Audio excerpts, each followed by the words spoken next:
तो नमस्ते दोस्तों, स्वागत है आप सभी लोगों का अपने YouTube channel dream India polytechnic study point में। आज के वीडियो लेक्चर में हम पढ़ेंगे 3 फेस इंडक्शन मोटर में होने वाली प्रॉब्लम, मतलब कि आपके 3 फेस इंडक्शन मोटर में आपकी कौन कौन सी प्रॉब्लम उत्पन्न होती है। ठीक, तो उन सभी के बारे में आज हम पढ़ेंगे। और देखिए, आप सभी लोगों को बता दें कि हमारे चैनल पर आपको polytechnic first year, second year और थर्ड ईयर के सभी सब्जेक्ट आपको सबसे सरल भाषा में आपको पढ़ाए जाते हैं। ठीक है, और आज का जो वीडियो लेक्चर है वो है पॉलीटेक्निक 5th सेमेस्टर के स्टूडेंट्स के लिए, और आज का हमारा सब्जेक्ट है मशीन सेकंड। ठीक है, देखिए सबसे पहले तो इसमें आपकी प्रॉब्लम आती है 3 फेस इंडक्शन मोटर में इन्वायरमेंटल रिलेटेड प्रॉब्लम। ठीक, या आपकी फॉल्ट, तो आपकी देख पर्यावरण संबंधित प्रदोष। ठीक है, दूसरा आपका है electrical related fault. Electrical related fault के अंतर्गत आपके आते हैं winding fault, single phase fault और आपकी क्रॉलिंग। ठीक है, इसकी देखिए इसके बाद हमारा आता है mechanical related fault. Mechanical related fault में हम देखेंगे इसके अंतर्गत आपके आते हैं इनबैलेंस रोटर, ठीक है, बियरिंग फेलियर, और आपका तीसरा आता है क्रोजन, ठीक, जंग, और आपका चौथा इसमें है क्या, लुब्रिकेशन प्रॉब्लम। ठीक, तो स्नेहक। ठीक है, सबसे पहले हम पढ़ेंगे एनवायरमेंटल रिलेटेड फॉल्ट के बारे में।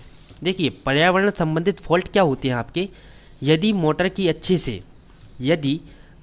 अच्छे से देख रेख मतलब कि मेंटेनेंस नहीं करते हैं या नहीं की जाती है तो समुद्र के कठोर वातावरण जहाज में मशीनरी पर इफेक्ट डालते हैं। मतलब कि आपके जो समुद्र का आपका कठोर वातावरण होता है वो आपकी मशीनरी या मोटर पर क्या डालता है, इफेक्ट, आपका प्रभाव डालता है। तो उसी को हम जो कि एनवायरमेंटल रिलेटेड फॉल्ट के अंतर्गत ये सभी आपके आते हैं। इसके बाद देखिए दूसरा आपका पॉइंट है कि समुद्र में वायु के तापमान और नमी की मात्रा इंडक्शन मोटर के वर्किंग परफॉर्मेंस पर इफेक्ट डालती है। देखिए समुद्र में वायु के तापमान और नमी की मात्रा क्या करती है, आपकी इंडक्शन मोटर की वर्किंग की परफॉर्मेंस पर क्या डालती है, प्रभाव डालती है, इफेक्ट डालती है। इसमें आप देखिए तीसरा पॉइंट हम इसमें पढ़ेंगे कि अन्य बड़ी मशीनरी मुख्य इंजन पर स्थापित होती है जिससे वाइब्रेटिंग फ्रिक्वेंसी, ठीक, वाइब्रेटिंग फ्रिक्वेंसी होती है जो मोटर के भागों को प्रभावित करती है। देखिए जब आपकी मोटर जो कि वाइब्रेट होगी तो उसके अंतर के जो आपके भाग हैं उनमें जो कि है थोड़ी हानि आपकी पहुंच सकती है। मोटर को गलत जगह स्थापित करना या इससे जुड़ा लोड की मोटर की एफिशिएंसी में कमी कर सकता है। देखिए मोटर को अगर हम गलत जगह स्थापित करते हैं तो क्या होता है, इसकी मोटर की जो आपकी एफिशिएंसी होती है उसमें कमी आ सकती है। इसके बाद देखिए हमारे दूसरे नंबर का आता है इलेक्ट्रिकल रिलेटेड फॉल्ट। देखिए इलेक्ट्रिकल रिलेटेड फॉल्ट क्या होता है, आपके इलेक्ट्रिकल सप्लाई फॉल्ट के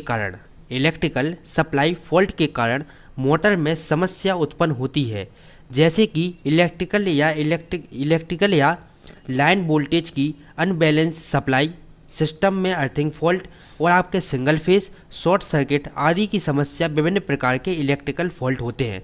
तो देखिए इलेक्ट्रिकल फॉल्ट आपके क्या क्या होते हैं, इलेक्ट्रिकल या लाइन वोल्टेज, अनबैलेंस सप्लाई, ठीक, अनबैलेंस सप्लाई, और आपके देखिए सिस्टम में earthing fault, single phase, short circuit आदि हमारी ये क्या है, इलेक्ट्रिकल फॉल्ट के अंतर्गत आते हैं। सबसे पहले हम पढ़ेंगे बाइंडिंग फॉल्ट क्या होता है। देखिए बाइंडिंग फॉल्ट किसको कहते हैं, स्टेटर में प्रदान की गई बाइंडिंग शॉर्ट सर्किट के कारण इंसुलेटर में समस्या के कारण फेल हो सकती है। देखिए जब आपके इंसुलेटर में समस्या आ जाती है तो उससे क्या होती है, बाइंडिंग शॉर्ट सर्किट हो जाता है, बाइंडिंग शॉर्ट सर्किट हो सकता है। ठीक है, देखिए इसके बाद हम पढ़ेंगे सिंगल फेस फॉल्ट। जब 3 फेस सप्लाई का एक या एक से अधिक फेस लॉस्ट हो जाता है तो रनिंग 3 फेस इंडक्शन मोटर चलती रहेगी, लेकिन तापमान और ऊंचे पैमाने पर इन कंडीशन को सिंगल फेस के रूप में जाना जाता है। ठीक है, ऊंचे पैमाने और पैरामीटर में क्या करते हैं, इस कंडीशन को हम क्या कहते हैं, सिंगल फेस के रूप में जानते हैं, सिंगल फेस फॉल्ट के रूप में जाना जाता है। ठीक है, इसके बाद देखिए इसके बाद हम देखेंगे क्रॉलिंग। देखिए यह इलेक्ट्रिकल और मैकेनिकल फॉल्ट का मिश्रण होता है। यह इलेक्ट्रिकल और मैकेनिकल दोनों का एक मिश्रण होता है जहां फुल लोड यूज पर भी इंडक्शन मोटर कम स्पीड पर चलती है। क्या करती है, जहां फुल लोड यूज पर भी इंडक्शन मोटर क्या करती है, आपकी स्पीड पर चलती है।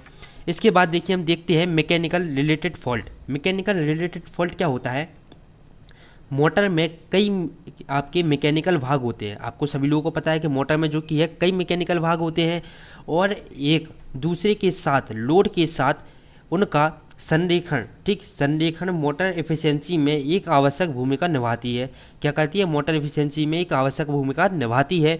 इसके बाद अनबैलेंस मोटर क्या होता है? देखिए इनबैलेंस मोटर क्या होता है? आपकी रोटर 3 फेस इंडक्शन मोटर में एकमात्र ऐसा मूविंग पार्ट है, ठीक, जो आपका रोटर है वो 3 फेस इंडक्शन मोटर में एकमात्र ऐसा मूविंग भाग है, ठीक, या पार्ट है यदि आपके सॉफ्ट रोटेटिंग एक्सिस और डिस्ट्रीब्यूशन एक्सिस के बीच असंतुलन, मतलब इनबैलेंस, ठीक, असंतुलन होता है तो यह सिस्टम में कंपन और एफिशिएंसी लॉस उत्पन्न कर देता है। देखिए जब भी आपके साफ्ट रोटेटेड एक्सिस और डिस्ट्रीब्यूशन एक्सिस के बीच असंतुलन होगा तो हमारा क्या होगा? सिस्टम में कंपन और एफिशिएंसी लॉस उत्पन्न हो जाते हैं। तो यही हमारा क्या कहलाता है?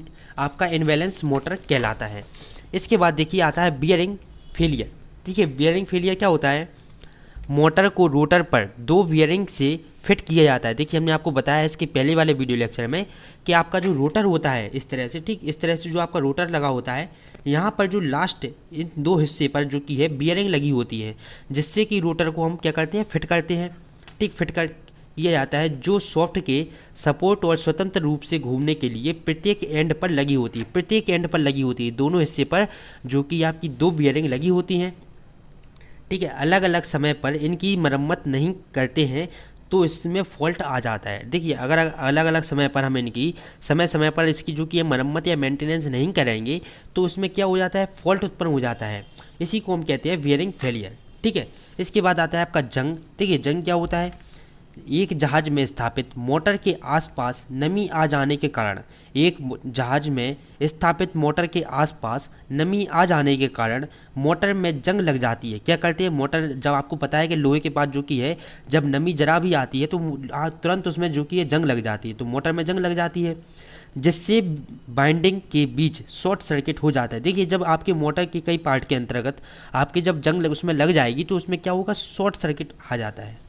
इसके बाद आता है लुब्रिकेशन प्रॉब्लम। लास्ट आपका है ये, ठीक। लुब्रिकेशन प्रॉब्लम की क्या होता है? लुब्रिकेशन की कमी के कारण, लुब्रिकेशन क्या होता है सबसे पहले तो इसको समझें, ठीक। जे आपने देखा होगा मोटर या आपकी जो बड़ी बड़ी मोटर्स होती हैं उसमें हम वो अच्छे से, मतलब स्वतंत्र रूप से चलती रहें, अच्छी तरह काम करती रहें, उसके लिए हम उसमें ऑयलिंग करते हैं, ठीक है, ऑयलिंग करते हैं या उसमें ग्रीस लगा देते हैं। तो यही होता है आपके लुब्रिकेशन, ठीक। लुब्रिकेशन की कमी के कारण मोटर के भागों में घर्षण के कारण मोटर खराब हो सकती है। देखिए जब आपका लुब्रिकेशन अच्छे से होगा तो आपके मोटर के जो पार्ट हैं उनके बीच आपका घर्षण उत्पन्न नहीं होगा। तो यही अगर आपके लुब्रिकेशन प्रॉब्लम ख़त्म करनी है, ठीक है, लुब्रिकेशन की समस्या आपको जो उत्पन्न हो रही है उसको अगर ख़त्म करना है तो मोटर या जो भी आपकी मशीनरी है उसकी अच्छे से हमको लुब्रिकेशन करना होगा, मतलब कि उसमें ऑयल या ग्रीस उसमें अच्छे से लगाना होगा। तो देखिए ये सभी जो कि है हमने आज पढ़ा है ये आपके सभी हैं मोटर की problem, motor 3 phase induction motor में उत्पन्न होने वाली प्रॉब्लम है, ठीक है। इसके बाद जो कि हम इसके अगले वीडियो लेक्चर में इसके आगे बढ़ेंगे। और देखिए आप लोगों को एक बात बता दें कि जैसे ही आपकी मार्केट में नई किताबें आ जाएंगी उनकी PDF बनाकर हम तुरंत जो कि है टेलीग्राम चैनल पर डाल देंगे, तो परेशान आप लोग बिल्कुल भी ना हो।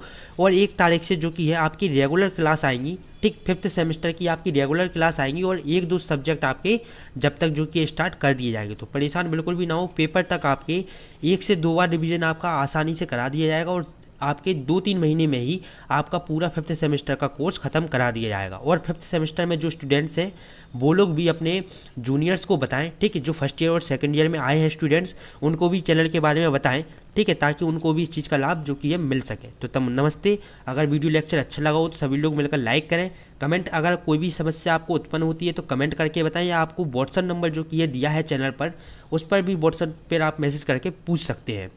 तो वीडियो को ज़्यादा से ज़्यादा शेयर करें और अभी तक आपने अगर चैनल को सब्सक्राइब नहीं किया तो चैनल को भी सब्सक्राइब करें। नमस्ते।